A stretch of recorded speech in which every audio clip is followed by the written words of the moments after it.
周家黑有个儿子，对不对？警察同志，这是我族的祠堂，您就是公家的人，也不能够随便就。我问你，周家黑的儿子为什么没有在族谱里？周家黑那一页为什么颜色有变化？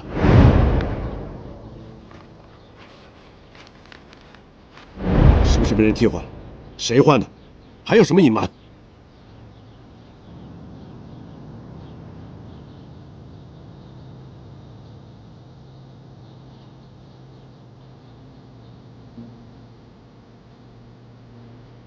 警察同志，咱有话可以坐下慢慢说，好不好？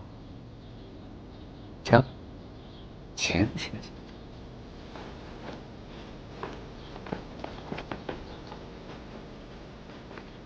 坐。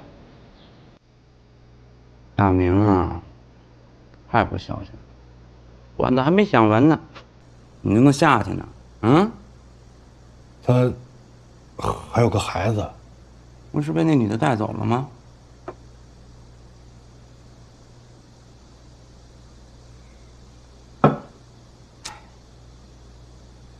行吧，我去安抚。谢哥。哎，你呀，要努力把大明的担子担起来，比你给人家装马桶挣钱多了，听见没有？啊！最近啊，有个活动的，你去一趟，你减肥，看你都像什么样子了，动子都下不去，你他妈在卡那儿。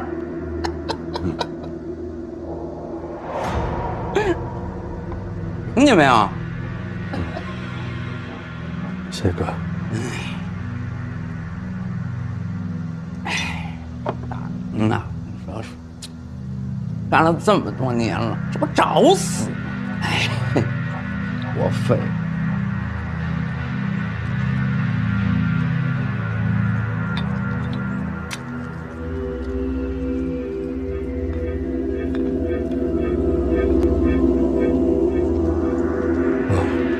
再给你满上。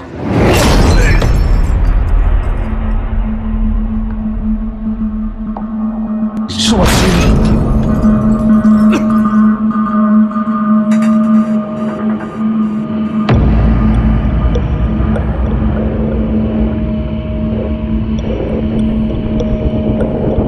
你是我哥。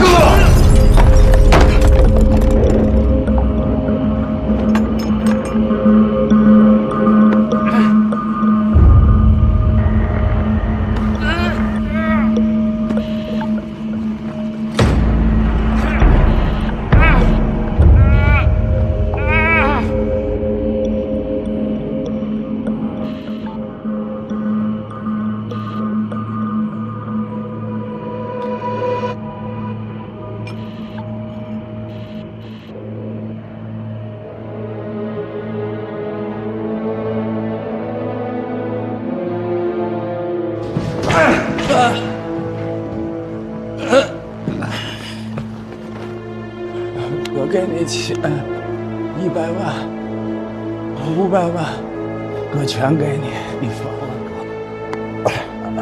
哥这儿还有好东西，绝对的好东西，哥也给你，长生的东西，长生。东西在哪儿？客厅的保险箱。哥，我不早说啊！起来，带我去！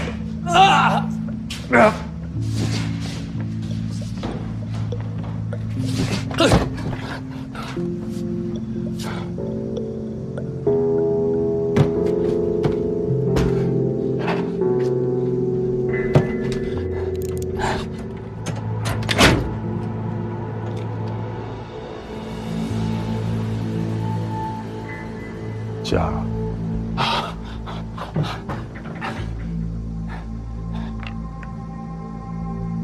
放了哥。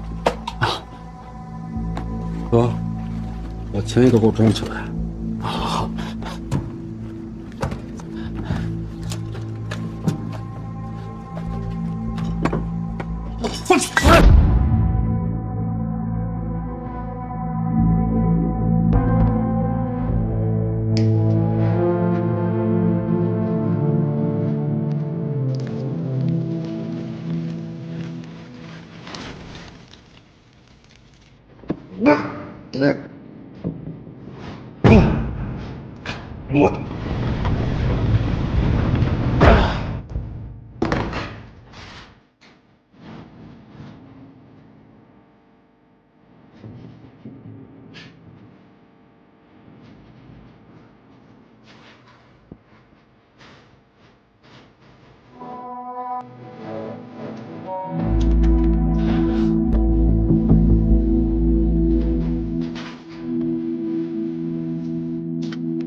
哥，好好休息。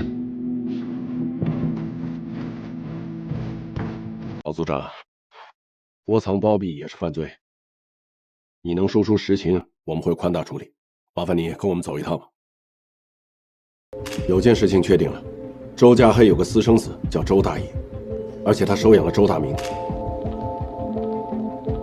曹操相，曹操哎，相，你找什么？曹操相。哎，这边这有一个，你看是不是？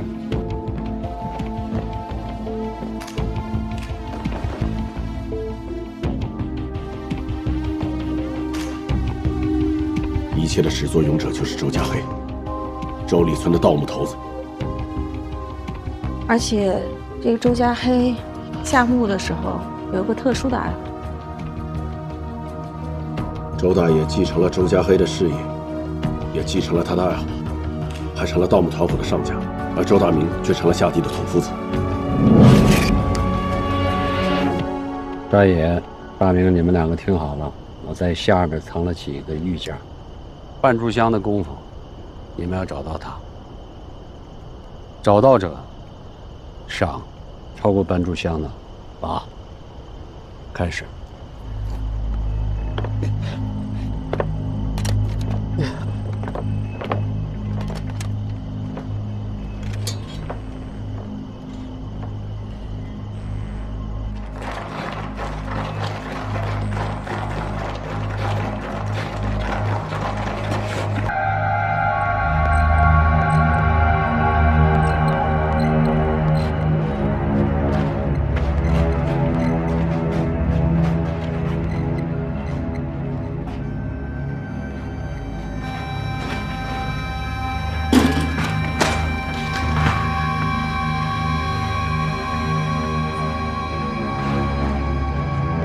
找到了！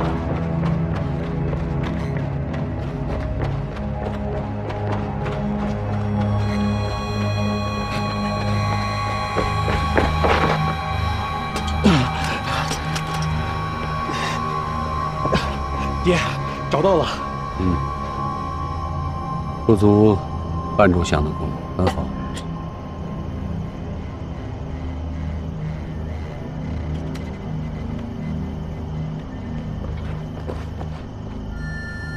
大明，你看，你用了多长时间？香都快点完了，你找到什么了？下去再来，找到第二个玉件玉佛，快点儿！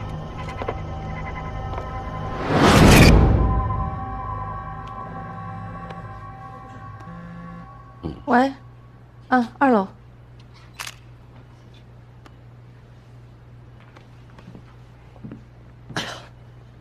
来啦。师姐，这就是传说中的案发现场，太刺激了。那个阴沉木棺材在哪儿啊？哎呦，干嘛呀？谁让你往里走的？陈顾问，你这样就违反我们的协议了啊！这是有纪律的，他们俩绝对不能进来。辛苦你们了，那先回去吧。啊，拿了什么呀？玉琪，你把人家脑袋拿过来干嘛呀？看着啊。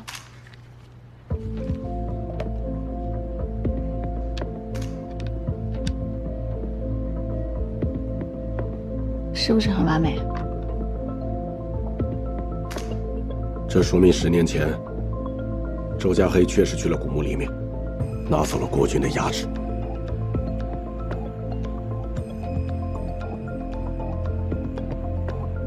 打开这个，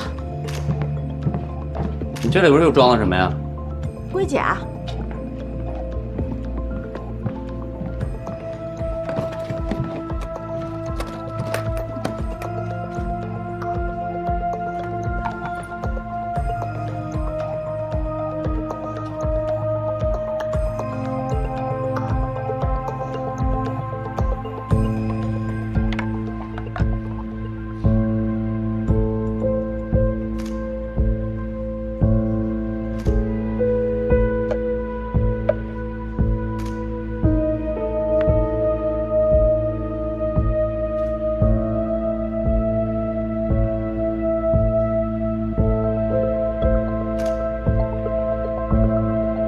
这里边肯定是放过龟甲，能看看吗？可以。不是你这些龟甲哪儿来的？周墓里有很多啊。周家黑一定去了那个古墓里，取走了龟甲，并从龟甲上得到了那个所谓的长生之术。长生之法，斗之以甲。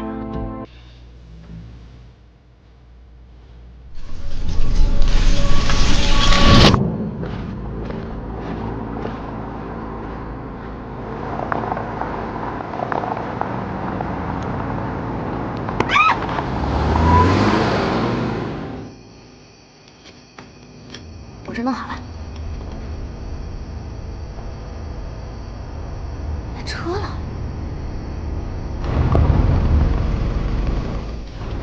快，这方向。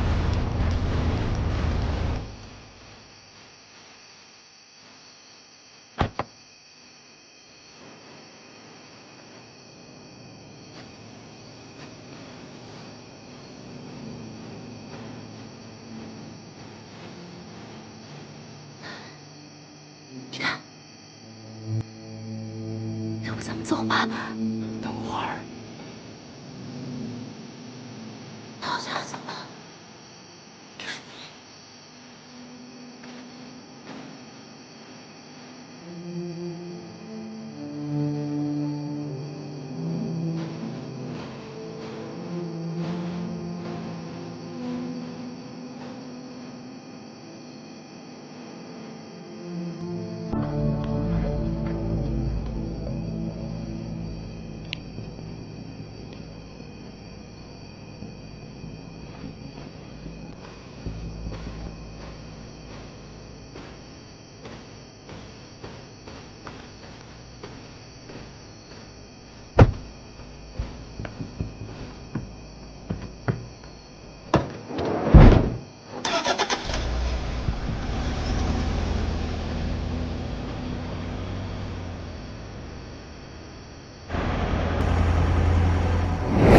，10年前，通过目击者，我们锁定了周家黑，找到了尸块，但抓捕的时候出了意外。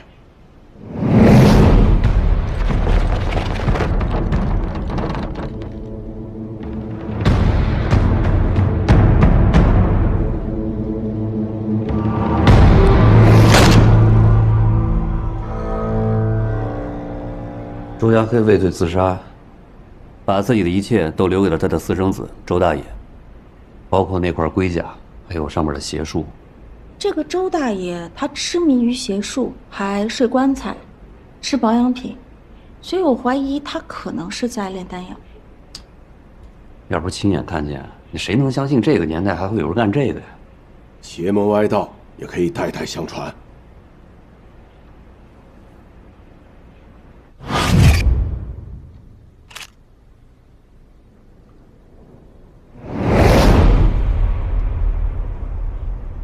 那个鼎是不是看着很眼熟？什么意思？不好说，我回去再做一下研究。哎，那个老族长怎么会知道这些？周家黑死了之后，周大爷跟老族长关系非常好。那看来那个周家黑啊，收养那个周大明，那就没安好心。那肯定是想着有朝一日啊，可以给他儿子当替死鬼。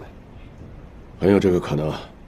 周大爷把周大明炸死在墓里，让我们无处可寻。但是他没想到的是，他也被人杀了，拿走了龟甲。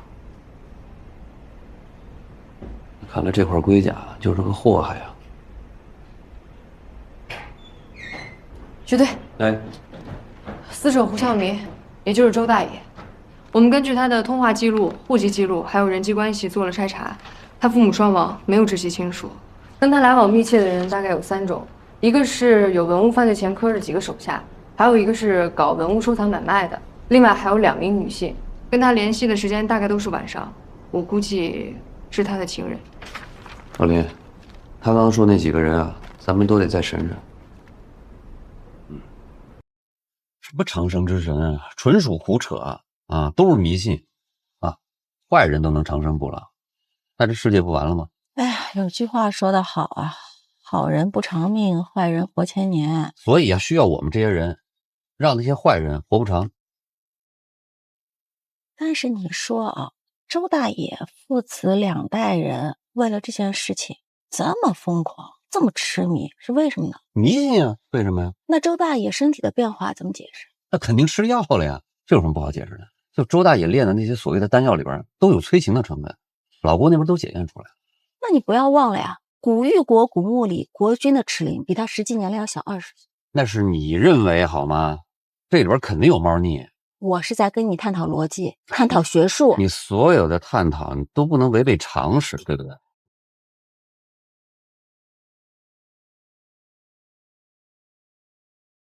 这个人现用身份胡孝民，真名叫做周大野。老林呢，曾经碰见过这个人现场抛尸，警察别动，并且跟他展开过正面交锋，在搏斗的过程中，使他左脚踝受了伤。他应该就是这起连环杀人碎尸案的主凶。经查证啊，他也是10年前1013案主犯周家黑的继承者。这个叫周守本的人是周里村的族长，前一阵子心脏病突发身亡了。生前呢，一直替周家黑、周大野父子俩掩盖他们俩的父子关系。我们刚刚说到了周里村，现在已经形成了盗掘古墓的地域性职业犯罪窝点。胡孝民这样的一个假身份，他究竟能隐藏有多深呢？可以说是到了以假乱真的地步。小青，这是一个活死人的身份。真正的胡孝民其实就是外省某偏远山区的一个居民。这个人10年前就已经死了。按照流程，他的家属应该到辖区派出所把他的身份进行注销，但是他们把他的全套信息都卖给了贩子，贩子再通过网络黑市进行销售。因为这个身份本身是真实存在的，所以他可以将一个人彻底洗白，以这个死者的身份重新生活。他在物业登记的名字叫陈嘉伦，这用的就是一张假的身份证。总之这个人非常狡猾，我们还在排查有没有其他的身份。他在生活中也非常谨慎，他的车没有行车记录仪，手机用的也是最原始的非智能机就是这个。大飞，案发当日呢，死者周大爷一共和8个人有过联系，其中3个是生鲜超市的员工，4个是供应商，这些人都是没有案底的。但是还有一个人，是一个装修工人。经被捕的犯罪嫌疑人申超指认，这个人叫周文浩，是周大明最亲近的小弟和死忠。周大明下墓的当天，这个周文浩在外地，他应该是听说了周大明遇害的事儿，第一时间赶回来找周大爷报了仇。他杀周大爷的方式呢，是把他活活闷死在棺材里，外面还打了一圈玻璃胶。杀完人之后不知去向了，我们正在通缉他。你们刚才说的这个人，他怎么知道周大明是被周大爷暗害的呢？这个我们不清楚，应该有别的信息渠道吧。我有一个问题啊，这个周大爷就是你们说的这个胡孝民他为什么会出现在氧气厂？犯罪嫌疑人很多都有回到现场的行为。第一，想刺探警方的情况；第二，去提供假消息误导我们警方。周大明被老婆抛弃，他痛恨特殊工作者，是他故意安排的周大明的假线索误导我们警方。以周大爷的那个聪明，他应该想得到，不过恰恰太刻意了。这么长时间，他这个身份就没有暴露过？我们去过他开的生鲜超市，地方不大只有3名员工，也都不知道他的真实身份，并且那个地方不是杀人碎尸的第一现场。没错，局长，这个周大爷杀周大明，然后周大明的兄弟周文浩为了报仇又杀了周大爷，然后跑路，这个事情从逻辑上已经闭环。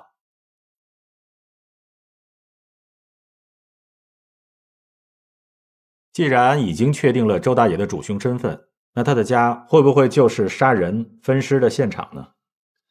我们查过周大爷名下所有的房产以及他的相关亲友名下所有的房产，都不是作案地点。那现在缺失的死者的躯干找到了吗？